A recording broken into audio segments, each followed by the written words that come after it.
তোমরা টাইটানিক জাহাজের কথা শুনেছই, তো চলো ওর একটা সত্য ঘটনা আজ তোমাদের বলি। টাইটানিকে হাজার হাজার যাত্রীর মাঝেও এমন একটি মেয়ে ছিল যে দুর্ঘটনার আগে জেনে গিয়েছিল যে জাহাজ কোনোদিন তার গন্তব্যে পৌঁছাবেই না। আর সে মেয়েটির নাম ছিল অ্যামেন্ডা।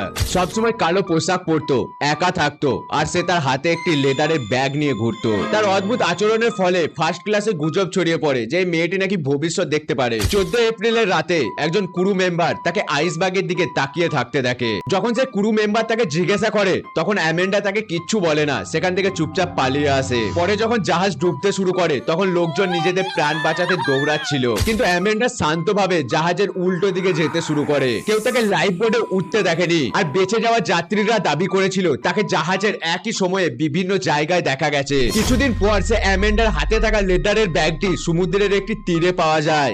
আর ব্যাগের ভেতরে যা ছিল সেটা জানলে গুরু তুমি পুরো চমকে উঠবে। ব্যাগের ভেতরে ছিল সেই সব লোকের ছবি যারা এই দুর্ঘটনায় বেঁচে গিয়েছিল। আর সবচেয়ে ভয়ঙ্কর সত্য, টাইটানিকের অফিসিয়াল যাত্রীর তালিকায় অ্যামেন্ডার কোনো নামই ছিল না। তাহলে এই মেয়েটি কে ছিল? তোমরা কমেন্টে অবশ্যই জানাবে, আর ভিডিওটি লাইক করে চ্যানেলটি সাবস্ক্রাইব করে নেবে।